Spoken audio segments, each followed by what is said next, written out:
அஸ்ஸலாமு அலைக்கும் வரஹ்மத்துல்லாஹி வபரகாத்துஹு. கண்ணியத்திற்குரிய முஃமினீன்களே, ரபியா பின் கஅப் அல் அஸ்லமி ரதியல்லான்னு சொல்லி ஒரு நபித்தோழர். இவங்க யார் அப்படின்னா, நபி ஸல்லல்லாஹு அலைஹி வஸல்லம் அவங்களுக்கு ஹிதுமத் பணிவிடை செய்யக்கூடியவங்க. இவங்க வேலை என்ன அப்படின்னா, நபிக்கு ஒழு செய்கிறதுக்கு தண்ணி எடுத்து கொடுக்கறது, இன்னும் பிற தேவைகளை செய்து கொடுப்பது. ஒரு நாள் நபியோடு இருக்கக்கூடிய அந்த நிலையில் ஒழு செய்ய தண்ணீரை கொண்டு வந்து கொடுக்குறாங்க.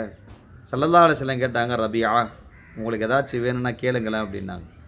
அந்த சஹாபி சுதாரித்து கொண்டு கேட்டார்கள், யார் ரசூலல்லாஹ், சொர்க்கத்தில் நான் அவங்க கூட இருக்கணும் அப்படின்னாங்க. இதை கேட்டோன்னே வேறு ஏதாச்சும் இருக்குதா ரபியா கேளுங்களேன், வேறு எதுவுமே எனக்கு அந்த ஆசையும் இல்லை, உங்கள் கூட நான் சொர்க்கத்தில் இருக்கணும் அப்படின்னு சொல்லிட்டு சொன்னாங்க. இப்போ ஸல்லல்லாஹு அலைஹி வஸல்லம் அவங்க சொன்னாங்க, என் கூட நீங்கள் சொர்க்கத்தில் இருக்க ஆசைப்பட்டால் நீங்கள் அதிகமாக சைதா செஞ்சு வாங்க அப்படின்னாங்க. அதிகமாக சைதாவை செய்து உங்கள் விஷயத்தில் எனக்கு நீங்கள் உதவி செய்யுங்க, நீங்கள் என் கூட சொர்க்கத்தில் இருக்கலாம் என்பது இந்த ஹதீஸினுடைய கருத்து. பெருமக்களே, அதனால் நம்மால் முடிந்த அளவிற்கு வாழ்க்கையில் நாமும் சைதா செய்தோம் என்று சொன்னார்.